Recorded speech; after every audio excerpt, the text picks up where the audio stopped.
Robbie Diamond in Washington, D.C. in his office on, let's see, 19th and L Street. And we want to talk about S.A.F.E, and we want to also talk about the electrification roadmap that you've developed. So tell us about S.A.F.E.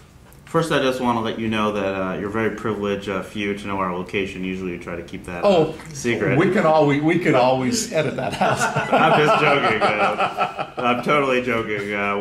We look forward to having other visitors soon. Good. Great. But anyway, Securing America's Future Energy was founded in 2004, and really we saw the oil problem from a national and economic security perspective. And really, in about 30 years, we haven't moved forward in energy policy. Forget electric vehicles for a moment, but just fuel economy or offshore production. And it's a classic, Washington problem where you have narrow interests beating out broader interests, and you come to deadlock on all these issues. And what we wanted to do was recruit a broader group of advocates who could change that political field. And so we recruited 4-star admirals and generals, as well as CEOs of major companies, mostly consuming companies of oil, lots of oil, as well as sort of big entrepreneurial thinkers.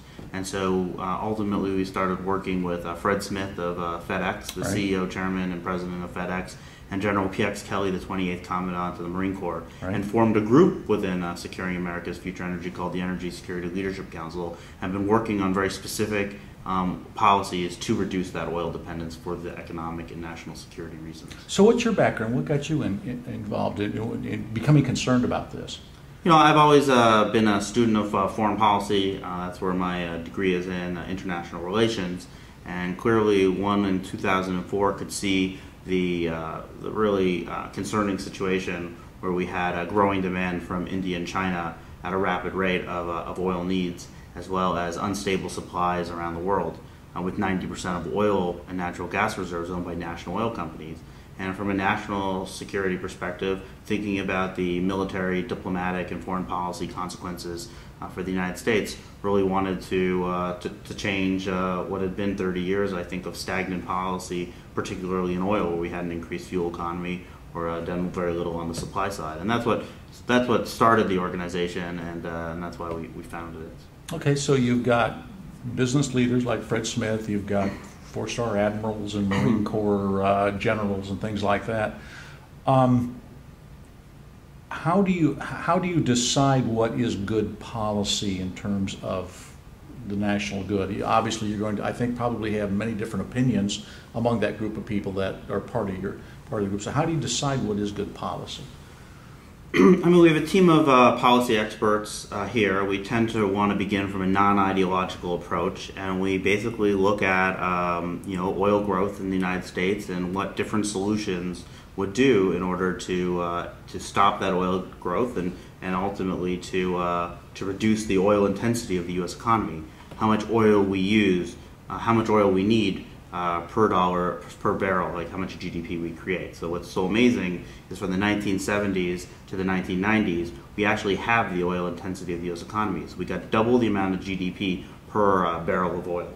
And so thinking about that, we look at the numbers and sort of say, okay, what will fuel economy get you? What would drilling get you? What would biofuels get you? What would electrification of transportation get you?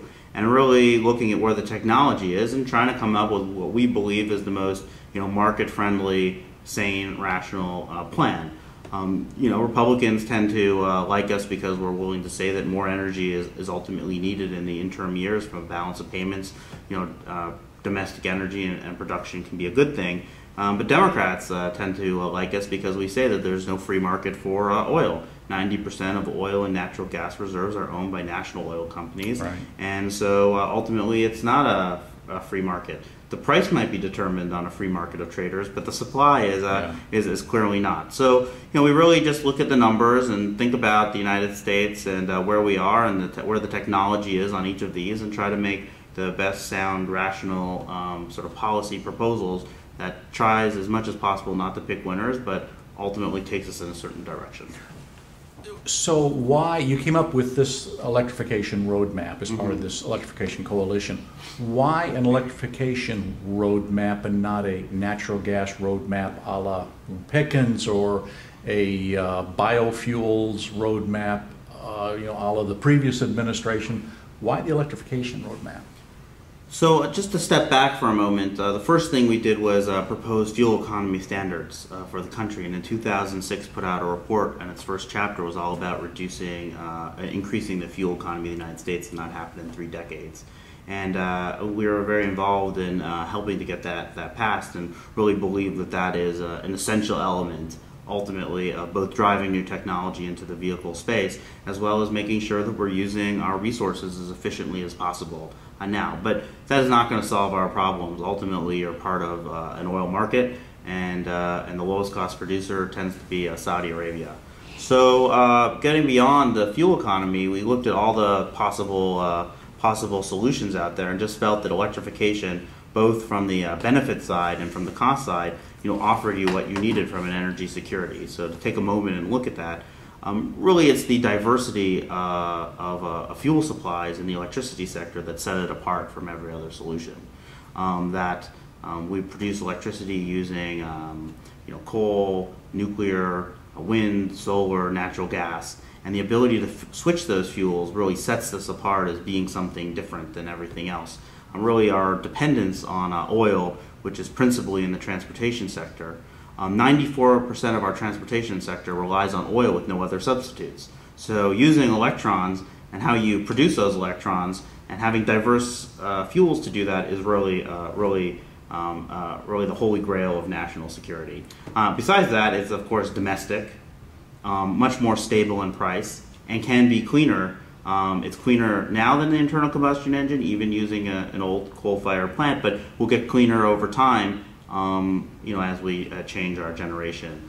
The other solutions ultimately offer sort of limitations for truly solving the problem. Biofuels is a good thing, but ultimately it's part of a global fuel market. It's perfectly substitutable for oil if you have a flexible fuel vehicle. Right. And so it's just like domestic production. It adds liquid fuel to a global liquid fuel market. So that's a good thing in a very tight liquid fuel market, but it's not going to solve our problem. It won't be the lowest cost marginal supply ever. And then from natural gas, look, there are huge issues with infrastructure. There are issues with the efficiency of the internal combustion engine running on natural gas. There are issues of getting the natural gas, although we have great amounts of natural gas we found in the country. Are we going to get it everywhere? Are we willing to dig all those holes? I mean, we as an institution are very supportive of that, but there are people who stop that. So we were just thinking about that. Now, there are roles for each of those. There is a role for hopefully a drop-in biofuel, jet fuel, diesel, and in some cases for the car, but it won't solve and change the fundamental idea of a global liquid fuel market. Similarly with natural gas. Fleet vehicles, mostly heavy-duty fleet vehicles, clearly there's a role for that, and that will help our dependence. But electrification truly offers, with its diversity, its domestic sourcing, and its stability of price, the ideal situation to truly solve your problem with the most effort. So when you look at how much you're willing to pay, you want to see what the upside is, and the upside of electrification is just so huge. Okay.